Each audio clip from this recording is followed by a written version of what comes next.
So first of all, we needed a no-fault approach to racism. The problem was everyone was looking for the few racists among us. And of course, it's never me. It's always him or her. And if we can just, figuratively speaking, hang them from the nearest lamppost, the world will be better. It was never done physically, of course. It was just, and what I realized is the only place we could really attack racism and prejudice effectively was in ourselves. And we all have prejudices, stereotypes, and some of them are even valid.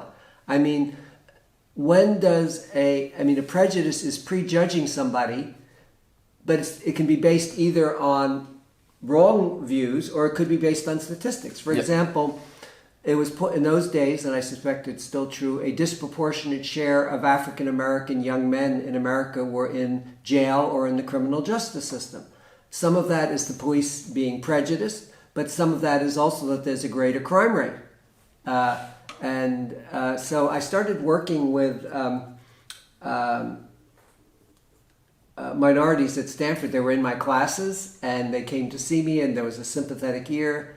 And I was able to really do good things. I'll give you one example. There was an undergraduate, a black man, who came to me, and he was having great difficulty. He was failing. I mean, his grades were going down, down, down, down, down. So I asked him, so first of all, I'll tell you my solution. I told him to shoot baskets, basketball, for half an hour a day for a week with no guilt, because Professor Hellman had told him to do it. Come back and see me in a week. Now, why did I give him that prescription? That sounds like the opposite thing of what he needs to do. But I first asked him some questions. How many hours a day was he studying? If he was studying 2 or 3 hours a day, I'd say, that's the problem. You need to study more.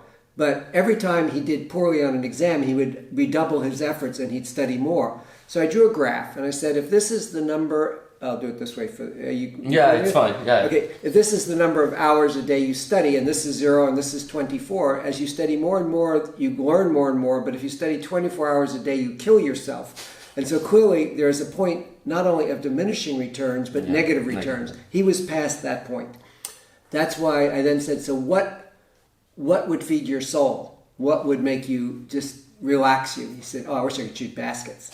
And so I said, okay, half hour a day, which isn't going to cut into a study time, shoot baskets with no guilt. Now, he didn't end up graduating summa cum laude, but he did graduate, and he felt better about himself. He felt better about his time at Stanford. What else? There was a program that I put in place. One of the other things I saw is that minority students often brought what I call the black or brown man's burden to Stanford. They were told by their parents or grandparents that they had to do twice as well as a white student to be thought of as just as good. So they took overloads, things. I always took an underload my first semester at a new school so that I could get my feet on the ground. They were taking overloads.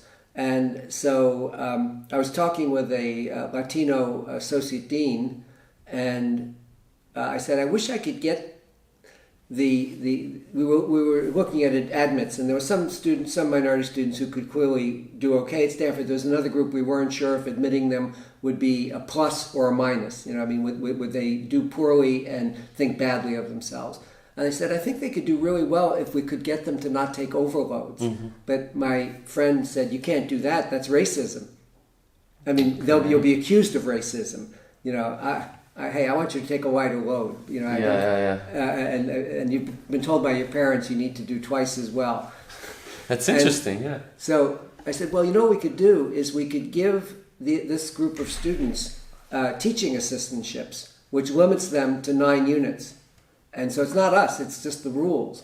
And for the teaching, what we could do is have them tutor our undergraduate minority students, which would accomplish 2 things. One, this will get them to brush up on their undergraduate program. And one of the reasons I think I did as well as I did in school is to make money, starting in my sophomore year of college, I tutored freshman physics and freshman calculus, and I really learned them in a way that I never learned them when I took them as a student.